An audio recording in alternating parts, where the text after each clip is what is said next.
For 6 months, Alicia Rhodes brought breakfast to an old woman every single morning.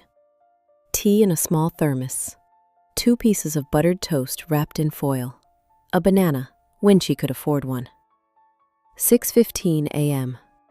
Without fail. The woman always sat outside the boarded-up tube station, 3 streets from Alicia's council flat, wrapped in an old brown coat, her silver hair tucked beneath a knitted hat. Most people crossed the road when they saw her. Alicia stopped. She was 17, black, exhausted, trying to raise her little brother while juggling school and an evening shift at the supermarket. The woman was in her 70s, white, homeless, and always talking about things that made no sense. Politicians, children's homes, a dangerous man everyone was afraid of. Then one morning, everything changed. There was a knock at Alicia's door just after 6 a.m. sharp. Heavy. Official. Alicia froze. Her little brother was still asleep on the sofa bed behind her. She was still wearing yesterday's school jumper. The kettle was boiling in the tiny kitchen. The knock came again. When she opened the door, her heart nearly stopped. A woman stood on the cracked concrete landing, in a dark navy coat, rain shining on her shoulders. Behind her, 2 plainclothes officers. Alicia recognized the woman instantly.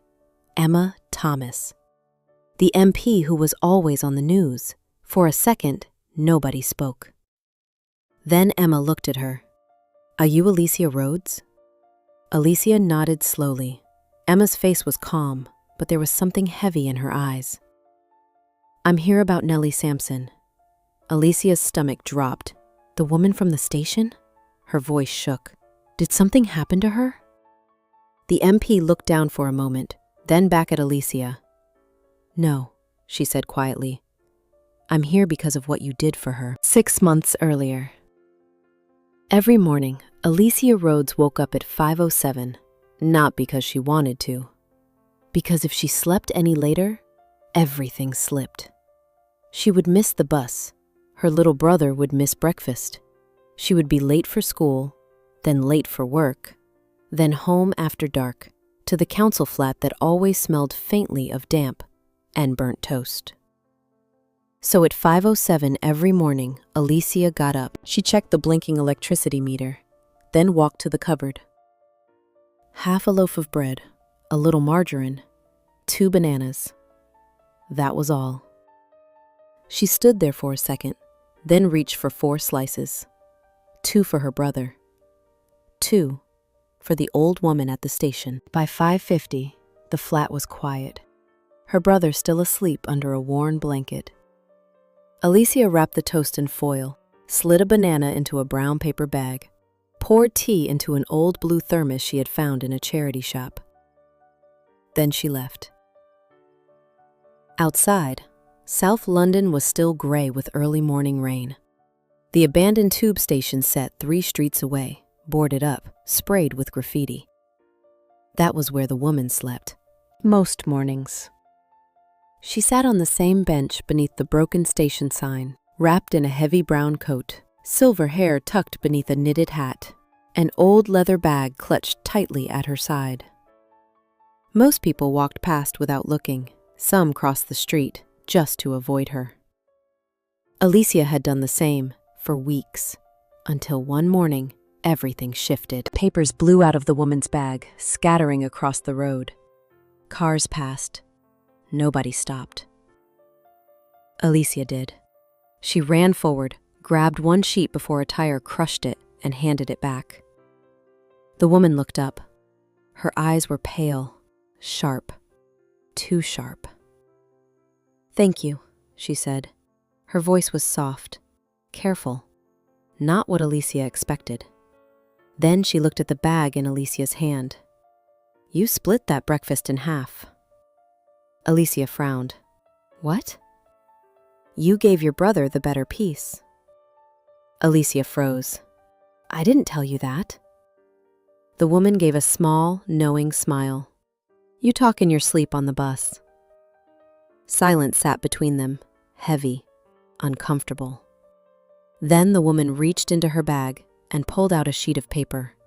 Names, lines, circles drawn in blue ink. At the center, one word: Blackthorn. "Do you know who he is?" she asked. Alicia shook her head slowly. The woman looked at her, and for a moment, she didn't look homeless at all. She looked like someone who used to walk into rooms and make powerful men nervous. "You should be careful who you trust," she said quietly. "Why?" The woman glanced toward the empty street, then back at Alicia. "Because some monsters wear suits." The bus pulled into view. Alicia stepped back, still holding the moment in her chest, still unsure what she had just stepped into. And for the first time, she wondered something dangerous. Maybe the woman at the station wasn't confused at all after that first morning. Alicia told herself it would only happen once. She could barely afford to feed herself, so feeding someone else made no sense. But the next day, she still packed the food, and the day after that. By the end of the week, it wasn't a choice anymore. It was a routine. 6:15 every morning, without fail. Nellie was always there first, always awake, always watching the street. Like she was waiting for someone, or hiding from them. Some mornings, Alicia brought toast. Some mornings, a sandwich.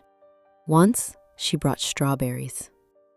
Nellie stared at them for a long moment, then said quietly, "I used to eat strawberries in Westminster." Alicia smiled. "Of course you did." Nellie didn't smile back. "There was a man," Nellie said. "Very rich, very careful. He used to send strawberries to women he wanted to silence." That was how Nellie spoke. You could mention something simple, and somehow it turned into something darker. Politicians, children, secrets. At first, Alicia thought the stories were strange, but harmless. Then they stopped feeling harmless. "Do you know how easy it is to hide terrible things?" Nellie asked one morning. She was staring across the street, at a black car, parked too long. "You make the building look nice," she continued. "Fresh paint, smiling staff, a garden out front. And no one asks, what happens after dark?" Alicia sat still. "What building?" she asked. Nellie looked at her. "The homes." "What homes?" "The children's homes," Nellie said quietly. "The ones for the children nobody wants. The ones no one comes back for." She reached into her bag and pulled out a folded newspaper clipping. A large house, a smiling man in a suit, children standing beside him. Nellie tapped his face. "Him." Alicia frowned. "Who is he?" Nellie folded the paper immediately. "A monster." "Why don't you tell the police?" Alicia asked. Nellie laughed, a dry, empty sound. "I did. They told me I was unstable. Then one of the officers who took my statement got promoted." After that, Alicia listened differently. Then one morning, everything changed again. A man in a dark coat crossed the street toward them. Tall, clean, expensive. He stopped in front of Nellie. "You need to stop talking," he said quietly. Alicia felt the air leave her chest. Nellie didn't move. She didn't argue. She didn't react.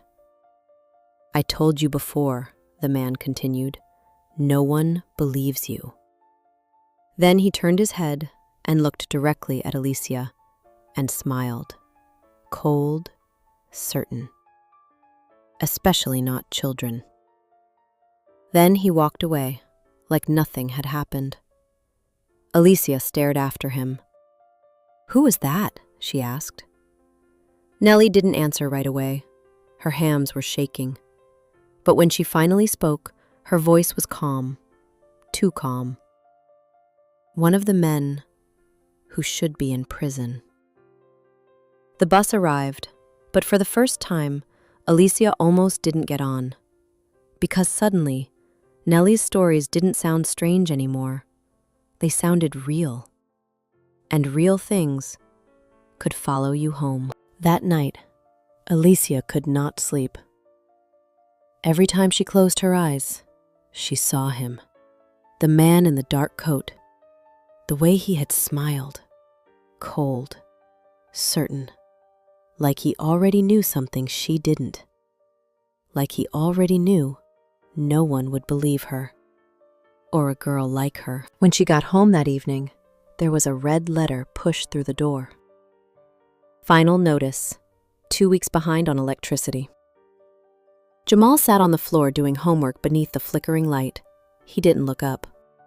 Are we in trouble again? Alicia forced a smile. No, we're fine. It was the same lie every time. The next morning, Alicia opened the cupboard. 3 slices of bread, 1 banana. No tea. She stood there, thinking. She could stop. No one would blame her. Not Nellie, not anyone. But instead, she picked up the bread, cut it into smaller pieces. 2 for Jamal, 1.5 for Nellie. Half for herself. At the station, Nellie was already there. But something was different. She wasn't still. She wasn't calm. Her eyes kept moving, scanning the road, watching. You shouldn't keep coming, Nellie said quietly. Alicia frowned. Why not? Because men like that notice people. I don't care. Nellie looked at her for a long moment, then said softly, Yes, that's the problem. Alicia handed her the food. Nellie opened the bag and frowned immediately. You haven't eaten. I'm fine. You're lying. Without another word, Nellie broke the food in half and handed some back. Fair is fair. Alicia looked away so she wouldn't cry. After a moment, Nellie reached into her coat and pulled something out. A folded drawing, a small house, 2 children, light in the windows. You dropped this, Nellie said. Alicia stared at it. I drew that ages ago. It's what you want, Nellie said. Alicia shook her head. No, it's not for people like me. Nellie's expression changed instantly, sharp, serious.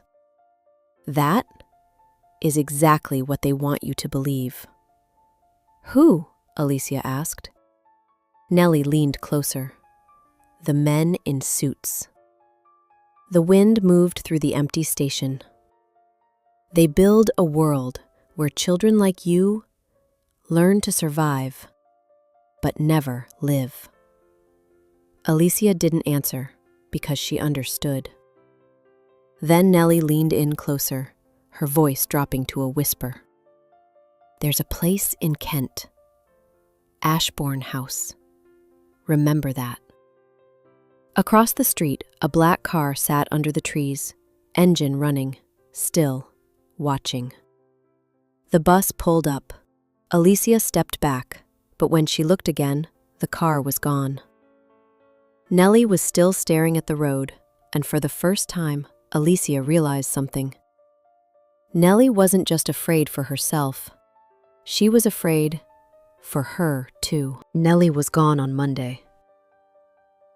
Alicia stood outside the station, paper bag in one hand, thermos in the other. The bench was empty. No brown coat, no leather bag, no Nellie. She waited. The bus came. She didn't move. The next one came. Still nothing. By the time she finally got on, her chest felt hollow. Tuesday, empty. Wednesday, empty. By Thursday, Alicia couldn't ignore the feeling anymore. She walked instead of taking the bus, checked behind the station, the alleyways, the shelter down the street. even the church kitchen. Nothing. The same bag still in her hand, food untouched, like she was waiting for someone who had already disappeared. That night, she barely slept. At 2 a.m., Jamal started coughing. She helped him sit up, gave him his inhaler, waited until he settled again, then sat by the window, watching the dark estate below, thinking, what if Nellie had been right? What if those men had done something to her? The thought didn't leave. Friday morning. Alicia still brought the breakfast. Tea, toast, one bruised apple. The bench was empty. She turned to leave, then heard it. Alicia. She spun around. Nellie stood near the station entrance. For a second, Alicia didn't recognize her. Her coat was torn, her face thinner, a bruise dark against her jaw. Alicia ran to her. "Where were you?" Nellie didn't answer right away. "You look terrible," Alicia said. Nellie gave a faint smile. "I've looked terrible for years." But this time, it wasn't a joke. Her hands were shaking. "Did someone hurt you?" Nellie didn't answer. Instead, she reached into her coat and pulled out an envelope. Thick, sealed, heavy. 3 words written across the front. Emma Thomas, M.P. She held it out. "If anything happens to me, you must take this to her." Alicia stared at it. "What is it?" "Proof." "Of what?" Nellie looked at her. For the first time, there was no mystery left. Only fear. "Of everything." "You're scaring me," Alicia said. "You should be. That man you saw? He works for Blackthorn." Alicia's stomach tightened. Who is Blackthorn? Nellie closed her eyes briefly. A man with enough money to buy silence, enough power to bury children, and enough people around him that nobody ever says no. What did he do? Nellie looked down at the envelope. He owns the homes. Alicia felt sick. The children's homes? Nellie nodded. He calls them safe places. But children disappear. The traffic hissed along the wet road. "I tried to stop him," Nellie whispered. "What happened?" Nellie let out a quiet, broken laugh. "He ruined me." She pushed the envelope into Alicia's hands. "Promise me, if anything happens, you take this to Emma Thomas. No police, no one else." "Why me?" Nellie held her gaze. "Because you still believe people matter." Alicia tightened her grip. "I promise." Nellie nodded once, then reached out and touched Alicia's cheek. "Good girl." The bus arrived. Alicia stepped on, the envelope hidden beneath her coat. As the bus pulled away, she looked back. Nellie stood alone beneath the broken sign. Across the road, the black car was there again, and this time, someone was sitting inside, watching. 2 days later, Alicia was handing Nellie the thermos. Her hands were shaking again, but this time, it was different, violent, uncontrolled.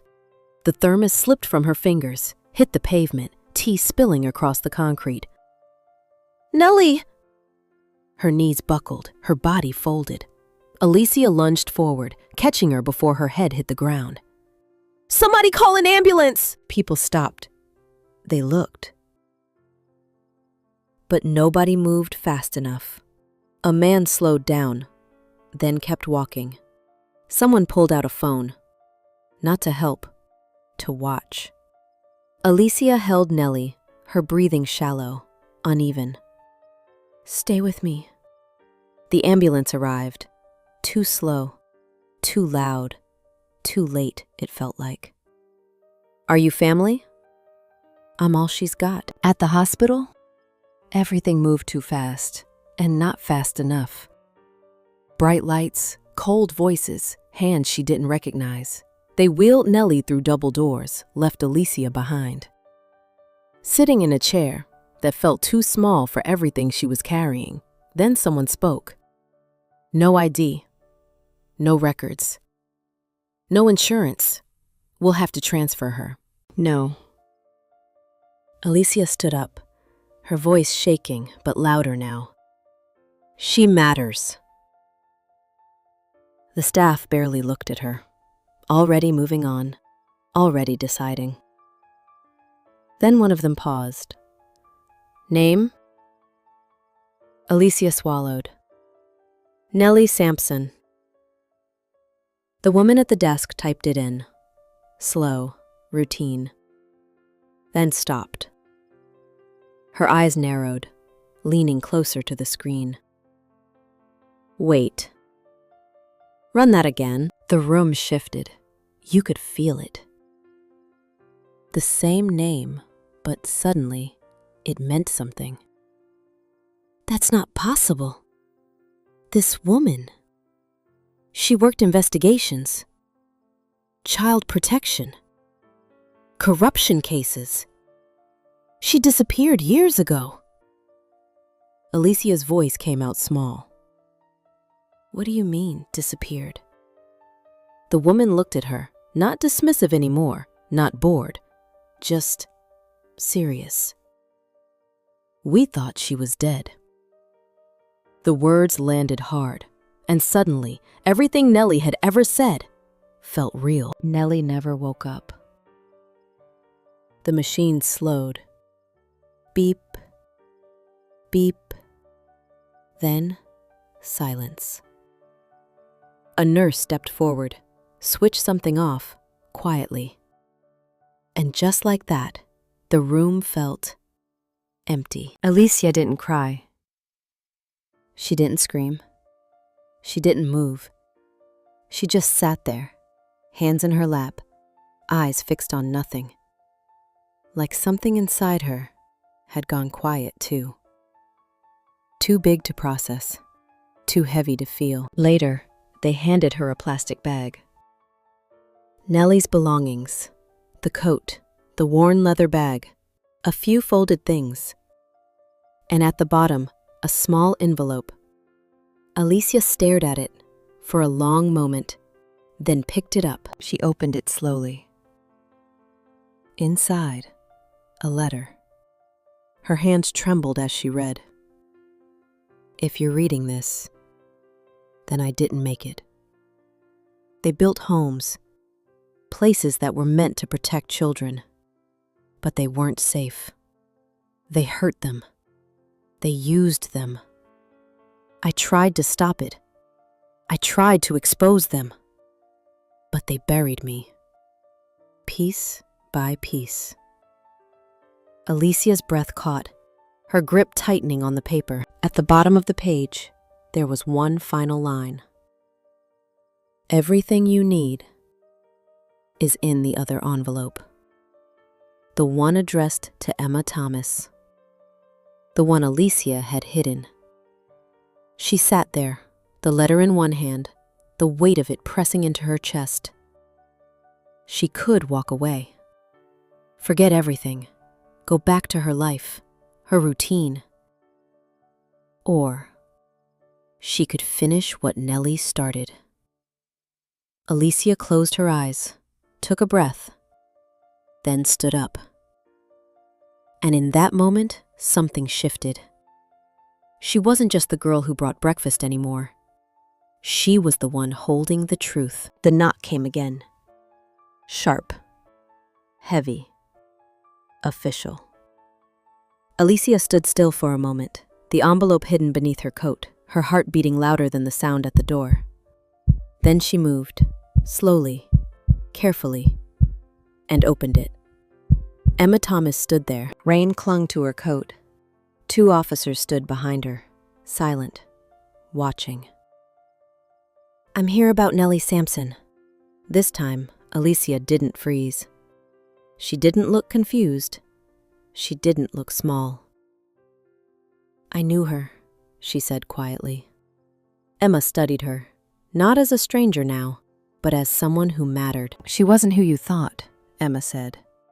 Alicia's grip tightened. "I know."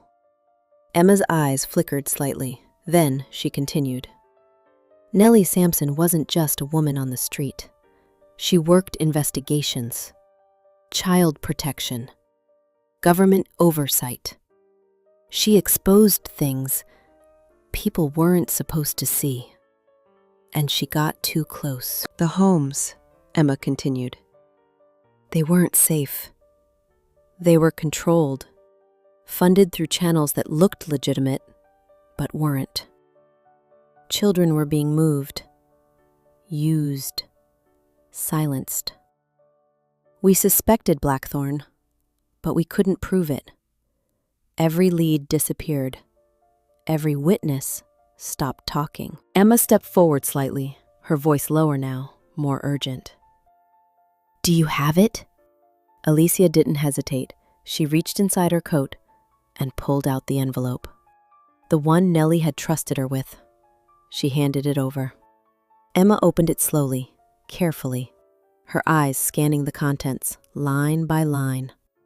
Then she stopped. Her expression changed. Shock, recognition, something heavier. "This," she said quietly, "this is everything." She looked back at Alicia. "This can bring him down." The words hung in the air, heavy, final. And for the first time, the truth wasn't just a story anymore. It was a weapon. If you believe small acts can change lives, hit subscribe, because stories like this deserve to be remembered. Now let's get back to the story. The room was full. Cameras, politicians, reporters. Voices murmuring, papers shifting, eyes watching.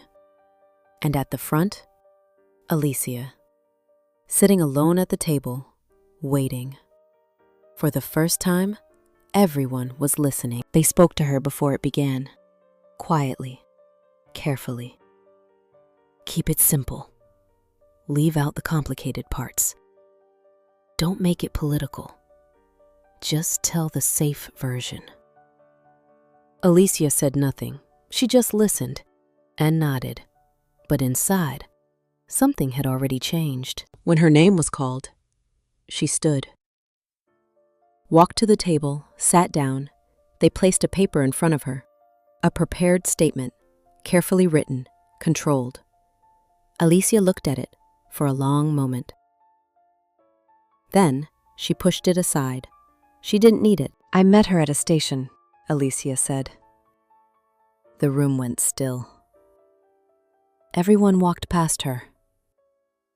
No one stopped. But she was still a person. So I did. I didn't know who she was. I didn't know what she'd done. I just knew she mattered. Her voice steadied, stronger now. "You called her unstable. You ignored her. You left her on the street like she didn't exist. Until you realized who she used to be. And then suddenly, she mattered." Alicia leaned forward slightly, her eyes moving across the room. "I fed her because she was a person." Her voice dropped, quieter, sharper. "You buried her." Silence. The kind that fills every corner of a room. No one moved. No one spoke. Then slowly, everything shifted. Papers were passed, names were whispered, phones lit up. People who had been silent started paying attention. At the back of the room, Blackthorn stood.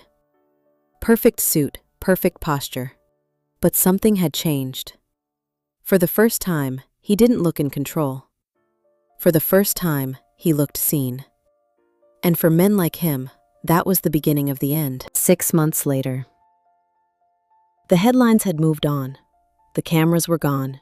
The noise had faded. But something had changed.